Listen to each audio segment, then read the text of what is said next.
Welcome back to the deep dive. Today, we're plunging into something absolutely fundamental. What truly drives us? Yeah, it's a huge question. For ages, the answer seemed, well, pretty simple. The carrot and stick. Right, the reward and punishment model. We all know it. Work hard, get something good, mess up, face a consequence. It's everywhere, how we manage, how we teach, maybe even how we raise kids. Exactly. It's deeply ingrained. Feels almost natural, intuitive. It really does. This idea that external incentives, rewards, punishments are the main levers. It's almost our default setting. But here's the twist we're exploring today. Yeah. What if that model, especially for, the complexities of the 21st century, what if it's not just old, but actually broken? That's precisely the argument Daniel H. Pink makes in his book, Drive. He suggests those very things we rely on, the carrots and sticks, often end up stifling true engagement. Stifling it. Not just failing to motivate, but actively hurting it. Yes, potentially hurting high performance, especially for certain types of work. Okay, we need to unpack this because it really challenges something fundamental. It does. So, our mission today is to explore Pink's idea, this revolutionary idea, really that true sustainable motivation. It comes from within. Intrinsically. Rooted in three powerful internal drives. First, autonomy. The desire to direct our own lives, to be in control. Second, mastery. That urge to just get better at something that really matters to you. And third, purpose. The need to connect what we do to something bigger than ourselves, serving a larger cause. So autonomy, mastery, purpose. And we'll be pulling in examples and insights from a whole stack of sources, some that echo Pink, some that maybe even push back a bit. It should be a fascinating exploration. All right, let's dive in. Where do we start? Maybe with why that old model, the carrot and stick, is losing its power. Sounds like the right place. So the traditional model, its allure is obvious. It's simple, direct. Give a bonus for hitting a target or, threaten a penalty for missing it. For certain tasks, it seems to work, right? Like really routine, algorithmic stuff. Exactly. Think assembly line work. Predefined steps, repetitive actions. In that context, a clear incentive or disincentive can be pretty effective. It clarifies the goal. Sure. Screw widget A onto gadget B, hit your quota, get your bonus. Seems logical. But the moment work steps outside that kind of routine, when it involves problem solving, creativity, insight, that's where Pink argues, and research seems to show it gets counterproductive. Counterproductive. How exactly? What does it do that's actually damaging? Well, one key thing is that it can really narrow focus. When the reward is very specific and external, our attention just funnels right onto hitting that target. Okay, so you focus only on the reward itself. Pretty much. And that narrow focus can come at the expense of, say, exploring alternative solutions, collaborating effectively, or even seeing the bigger picture. Creativity often requires broader thinking, not tunnel vision. And I guess that could lead to cutting corners, maybe. It absolutely can. It fosters short-term thinking. Get the reward now, even if it undermines long-term value. And sometimes that can even drift into unethical territory because the immediate payoff feels so important. We definitely see examples of that, particularly in the financial world. Oh, absolutely. The pressure for short-term results there is immense. John Maynard Keynes pointed this out way back in his general theory. He noticed how day-to-day fluctuations in profits had this excessive and even an absurd influence on the market. He wasn't just talking about amateur investors getting emotional, he meant professionals too. Right. He said they're often less concerned with accurate long-term forecasting and more with just guessing what everyone else will think the value is in the near future, basically anticipating the herd. Which is a perfect example of short-term focus driven by extrinsic rewards, the immediate profit, the quarterly bonus. Keynes saw this as a kind of market myopia, a blindness to long-term stability. He even questioned if managing investment could be safely left entirely in private hands because the incentives were so skewed towards the short term. A pretty radical thought, but it highlights the power of those incentives to shape behaviors, sometimes detrimentally. And this rings so true when you look at something like the subprime mortgage crisis described in The Big Short. Yeah, Greg Lippman's quote is haunting. The closer you were to the market, the harder it was to perceive its folly. Why was that? Was it just greed? Greed was definitely a driver, the initial fuel. But it became systemic. The immediate financial gains, huge bonuses for closing deals, pressure to maintain profitable appearances became incredibly powerful short-term carrots. So powerful that major institutions, HSBC, Merrill Lynch, They were downplaying massive risks. They got blinded by the immediate profit potential. It shows how these extrinsic motivators can just warp perception, even among experts who, should have known better. Which leads to the next question. Okay. What happens when that chase for financial gain pushes people across ethical lines? That's where things get really concerning. Den of Thieves describes this epidemic of inside information trading on Wall Street. Like Ivan Bogesky offering to stash money offshore for Siegel. Exactly. It wasn't just bending the rules, it was outright corruption. Driven by the allure of quick, massive gains, it fundamentally erodes trust. And it wasn't just isolated incidents, was it? You mentioned Michael Milken. Right. His manipulation of capital, his sheer outrage when questioned. Yeah. It paints a picture of a culture where unchecked extrinsic motivation led to ruthless, self-serving actions. Transparency went out the window. It sounds like a system almost designed to reward risky, even unethical behavior if it led to short-term profit. And the Enron scandal, detailed in The Smartest Guys in the Room, is maybe the ultimate case study of this on a grand scale. Lay and Skilling, the book says it was built on lies and choices. Deliberate misrepresentation, not just tweaking the numbers, but creating a completely false narrative of success. Think about Fasto's group using those special purpose entities, the SPEs. Weren't those basically ways to hide debt off the books? That was part of it, but it was more sophisticated. They were complex tools used deliberately to manipulate earnings and present a wildly misleading picture of profitability. So the extrinsic motivator, the soaring stock price, the executive bonuses became the entire goal. It seems so, and the whole ecosystem, accountants, lawyers, banks, became, as the book puts it, enablers. They were complicit, drawn into this vortex of perceived profit.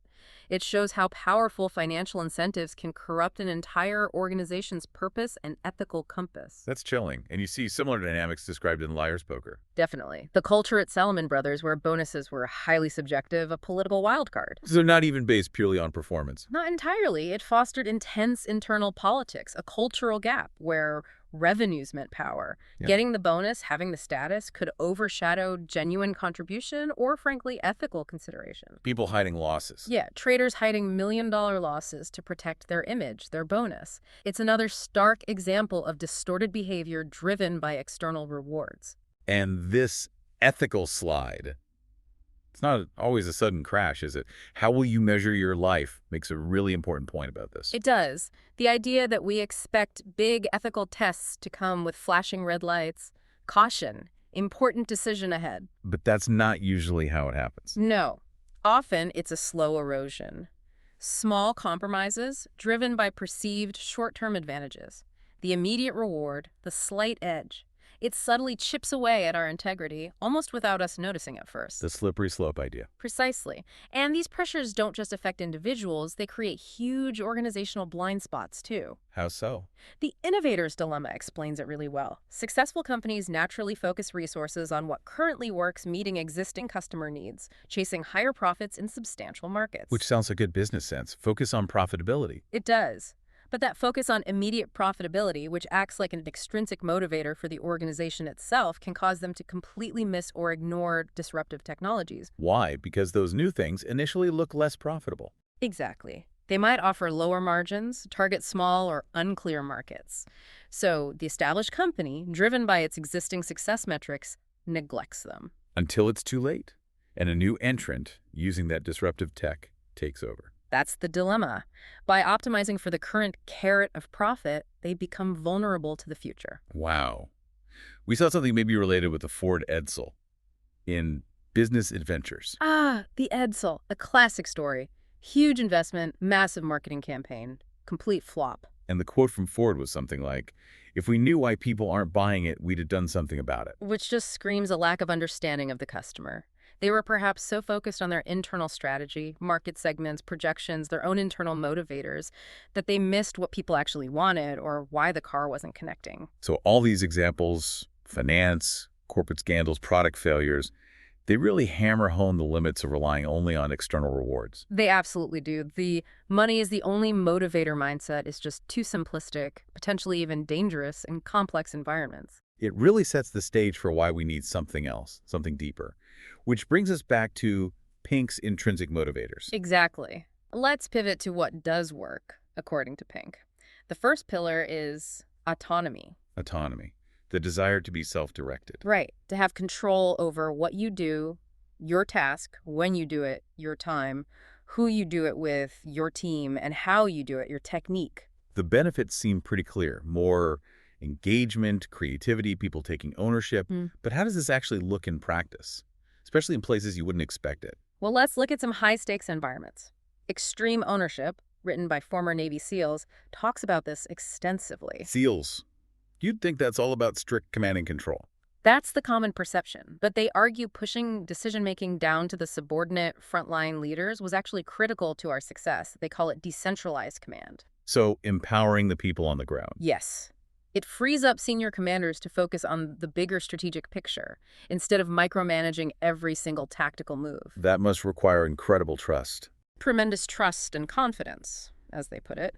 And crucially, those frontline leaders need to deeply understand the overall mission, the commander's intent, and they need to trust that their leaders will back their decisions even if things don't go perfectly. The book mentions challenges, like Iraqi soldiers maybe not holding the line.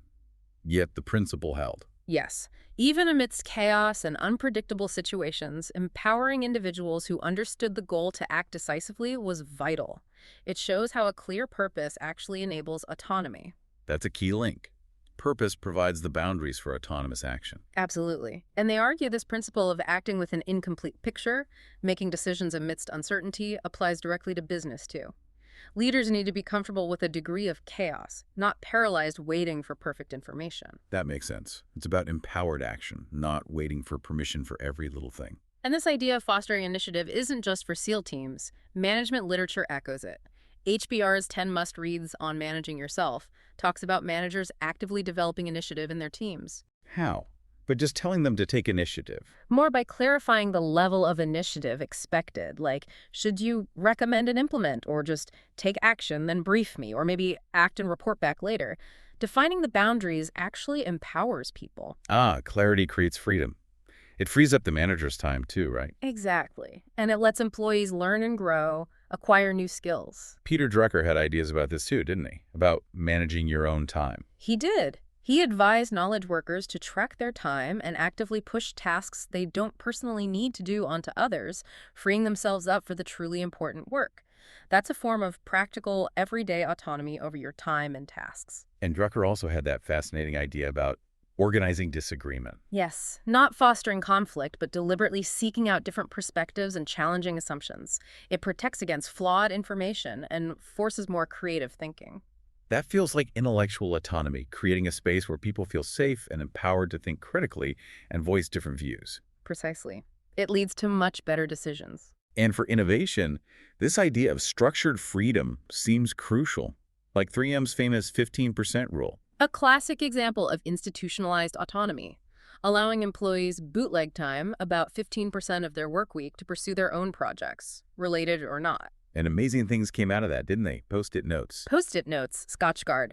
It shows that giving people freedom within the context of the company's broader goals can unlock incredible creativity and breakthroughs you'd never get from a top-down directive. And the fact it lasted and evolved for decades shows its power. This concept even extends to customers, right? Permission marketing. Absolutely. Seth Godin's idea. Shifting from interrupting people with ads they didn't ask for to getting their permission to communicate. So instead of yelling at them, you invite them into a conversation. Essentially, yes. Make the permission clear, offer value, create a dialogue. It builds trust and loyalty because the customer feels respected and in control. Like Amazon's personalized recommendations, or maybe a band letting you know when they have new music you might like. Perfect examples. It respects the customer's choice, engages them on their terms. Autonomy benefits both sides. But it's not always simple. Leadership style matters hugely here. Definitely. Leadership that gets results contrasts different styles. The coercive style, do what I say, just kills flexibility and motivation. Okay, that makes sense. What works better for autonomy? The authoritative style, come with me. The leader sets the overall goal, the vision, but gives people the freedom to figure out the how. So clear direction, but freedom in execution. Purpose enables autonomy again. Exactly. It's not chaos, it's empowered action within a framework. And even on a personal level, getting autonomy requires some skill, like managing your relationship with your boss. Yes, managing your boss highlights this. Understanding their goals, pressures, working style. It's crucial for carving out your own space to work effectively. You can't just demand autonomy. You have to kind of create the conditions for it. Precisely. Avoiding unrealistic views of the boss, or swinging between rebelling against everything, counterdependence, and needing constant direction, overdependence. It's about finding a productive middle ground.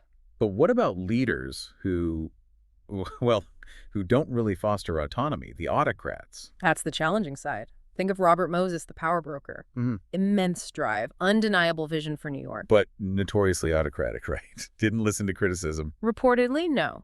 Making decisions like paving over parks because his vision dictated it, regardless of what others wanted. His personal autonomy, his drive, seemed to override everyone else's. And Steve Jobs. Similar dynamic described in his biography. To some extent, yes. Capable of being brutally direct, you guys failed. Often preferred tight control. This undoubtedly drove incredible product focus and mastery. But could make it tough for his teams to feel autonomous. It created challenges, certainly. It highlights a real tension. A powerful singular vision can achieve amazing things, but it can also clash directly with the need for individual and team autonomy. A difficult balance. Okay, so that's autonomy. Let's move to the second pillar, mastery. Mastery. That deep, intrinsic urge to get better at something that you genuinely care about. And Pink says it's an asymptote, something you approach but never quite reach. Exactly. You can always improve, always refine, and that ongoing pursuit, that sense of potential progress is what keeps us engaged. It's never done. Where do the roots of this idea lie? Is it just about practice? Practice is key, but it goes deeper. The power of habit reminds us of Aristotle's insight. We become good through nature, instruction, or habit. And Aristotle thought habits were supreme. So habits are the foundation of mastery. In many ways, yes. Consistent practice builds skill. But the book also stresses habits aren't destiny. We can understand and change them. Understanding how habits work gives us the tools to build the ones that lead towards mastery. Makes sense. You build the habit of practice, of learning, and feedback must be crucial here too. Absolutely critical. Radical candor makes a strong case for constant informal feedback. The goal is no surprises in formal reviews. And it differentiates between types of performers, rock stars and superstars. Right. Rock stars are solid, maybe world-class in their current role, providing stability. Superstars are on a steep growth curve, always looking for the next challenge. You need both, and you need to tailor development accordingly to foster mastery for everyone. So feedback isn't one size fits all. Definitely not, and it doesn't have to be complicated. The new 1-Minute Manager offers really simple tools. 1-minute praisings for reinforcement, 1-minute redirects for course correction. Quick, targeted feedback. Exactly. Frequent, concise, focused on growth. The HBR guides echo this. Employees need more than just a yearly review. Feedback should be continuous and growth-oriented. Okay, so continuous feedback is key. But does that mean focusing only on weaknesses? What about strengths? That's a crucial balance. HBR's 10 must-reads on managing yourself is clear. A person can perform only from strength. One cannot build performance on weaknesses. So identify your strengths, know where you belong, and build from there. Yes. Mastery often comes from deepening what you're naturally good at. The text also suggests using experiments, trying things out in different areas of life, seeing what works, iterating. It's an exploratory path to finding where you can truly master something. Leaning into strengths while still refining through feedback and experimentation. Got it. How did this apply to innovation? It's often portrayed as a eureka moment. The reality is usually much longer and harder. Look at the story of xerography from Business Adventures. Chester Carlson's initial invention was brilliant, magnificent. But it didn't work as a product initially. Not really. It had to be coaxed and nursed into a commercial product over years. Years of painstaking refinement, problem-solving, iteration. Yeah. So mastery beyond the initial idea. Absolutely. Carlson pieced together a rather odd lot of phenomena, different scientific principles. It shows mastery often involves persistence, grit, and combining ideas in novel ways long after the first spark. We see that relentless drive in people like Elon Musk, too. Definitely. His biography describes an insane work ethic, working 23 hours sometimes. And the focus wasn't just on big ideas, but on many tweaks and much work to get something like the first Tesla prototype right. It's that intense, continuous effort, thousands of small improvements building up. It really is. And the lean startup method reflects this too. Focus on scaling something that was working through validated learning rather than just inventing hypotheticals. It's a strategy for mastery and business continuous improvement, iterating based on real feedback. Exactly. Optimizing, automating, getting better at what you know works. And organizations need mastery too, especially strategic mastery, like navigating disruption. Yes. Crossing the Chasm talks about this. Yeah. Organizations need to be market-driven, adaptable. When a discontinuous innovation hits, management needs the mastery to see the shift and leverage the opportunities before it's too late. It's about market awareness and agility. Quarter strategies, differentiation, cost leadership, they also require mastery, right? Not just choosing one, but executing it flawlessly. Total commitment, as Porter puts it. Strategic mastery is about deep implementation. And strategic flexibility emphasizes building dynamic competencies, focusing on human skills and learning, not just static efficiency, continuous organizational learning. But the path isn't smooth. Mastery involves dealing with setbacks, with chaos. Absolutely. Back to extreme ownership. Leaders need to be comfortable in the chaos, act decisively with incomplete information, make educated guesses based on experience. That's practical mastery under pressure. And learning from the failures. Crucial. Musk and Tesla had plenty of setbacks in the #1 fail of 2007 PR issues. But they persisted. Think about Jeff Bezos pushing the Kindle, way outside Amazon's core business then, facing huge internal objections. People thought it would fail. Many did, but the vision, the belief in the potential, drove them through the difficulties. True mastery isn't deterred by short-term bumps when there's a larger goal. That's from the Everything Store. And looking at Apple, 0 to 1 argues their success isn't just branding. No, it's deeper. It's the complex suite of proprietary technologies, the mastery of manufacturing at incredible scale, the network effects. Those are the fundamentals, the deep organizational mastery that makes the brand so powerful. Wow. So mastery can be individual skill, team execution, organizational capability, strategic insight. It's multifaceted. It truly is. Which brings us nicely to the third pillar. Purpose. Purpose. The yearning to connect our work to something larger than ourselves. Pink argues this provides meaning, resilience. It's the why that keeps you going when autonomy feels constrained or mastery feels distant. It's your North Star. And like autonomy, this isn't just about slogans on a wall. Right? Definitely not. Built to last is very clear. Having a vision statement doesn't make you a visionary company. The real essence is in deeply held core values and purpose that are sacred. Things you wouldn't compromise on. Exactly. And start with why echoes this powerfully. Leaders who truly inspire do so by communicating their why, their core purpose, not just the what or how. It's about authentic belief filtering through the organization. Yes, and often that purpose connects directly to serving customers or a broader community. Marketing myopia argued decades ago that businesses should start with customer needs, not products. It's about delivering satisfaction, a purpose beyond just selling goods. Like Howard Schultz at Starbucks. A great example from Pour Your Heart Into It. He wasn't just selling coffee beans. He wanted to bring the romance and community of Italian coffee bars to America. That purpose drove everything: quality control, store design, the whole third place concept. Purpose drove the mastery, and maybe even the autonomy needed to achieve it. Absolutely. Look at P&G, from playing to win. Their purpose was to win the consumer value equation by providing unique value through differentiation and innovation. That focus on consumer benefit guided their strategy. And Red Ocean Traps points out that market creators often succeed by making things people fall in love with. Simple, fun, productive. Tapping into that deeper emotional connection, a purpose beyond just utility. Think Yellowtail wine, Cirque du Soleil. Purpose also seems to fundamentally shift the definition of leadership. It does. The 21 irrefutable laws of leadership puts it starkly. The bottom line isn't how far you advance, but how far we advance others. It's about service, adding value to people's lives. A servant leadership model driven by purpose. Precisely. And extreme ownership offers that powerful image of the general whose only aim is the welfare of his troops and the benefit of his ruler, a state treasure. Pure purpose, zero ego. And even in business, like Sam Walton. From Sam Walton, Made in America, yes. Yeah. His no tolerance for managers mistreating associates.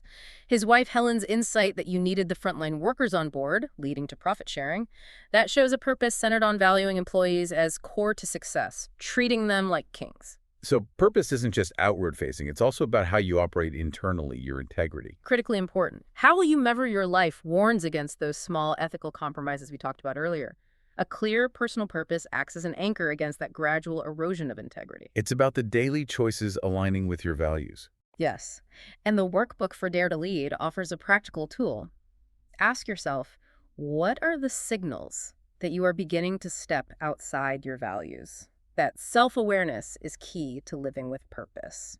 For some, purpose can be incredibly powerful, almost absolute, like Ellis Wyatt in Atlas Shrugged. A very dramatic example, giving up his beloved railroad because he couldn't bear to see his achievement, its meaning, corrupted by looters.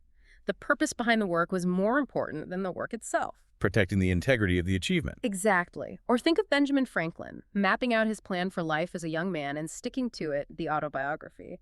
A life guided by a deliberately chosen long-term purpose focused on virtue and contribution. And Max Weber, in The Protestant Ethic, saw a connection between certain religious ethics and the rise of capitalism. He did. He argued that a religiously based ethic provided powerful psychological, not just economic, drivers for certain kinds of conduct. A methodical, rational approach to life, like Franklin's, driven by a sense of calling or purpose, distinguishing it from simple greed. The why mattered. So wrapping this all up, we've gone from the limits of the carrot and stick to Pink's framework: autonomy, mastery, and purpose. 3 powerful intrinsic drivers that fuel engagement, performance, and ultimately deeper satisfaction than external rewards alone ever could. We've seen how self-direction, the pursuit of getting better and connecting to something larger, can transform things. It really invites reflection, doesn't it? As you listen, think about your own life, your work, your passions. Where do you feel that sense of autonomy? Where are you striving for mastery? What gives you a sense of purpose? Where could strengthening one of those unlock more for you? It's a powerful lens to look through. And we want to leave you with a final thought, something provocative. Going way back, Adam Smith, in The Wealth of Nations, observed something fascinating: that of free men cheaper to the employers than that of slaves. Cheaper. How so? It wasn't just about literal cost. It hints at the superior value, the higher productivity, the inherent worth of unforced effort, the engagement you get when people work willingly, freely. The quality and commitment that comes from internal motivation, not external compulsion. Exactly. It resonates so strongly with Pink's ideas. So maybe the ultimate measure of a job, an organization, maybe even a life, isn't just the rewards accumulated. But the freedom it enables, the excellence it fosters, and the meaning it inspires. Precisely. So the question for you is, what will you, as a free man, choose to do with that potential?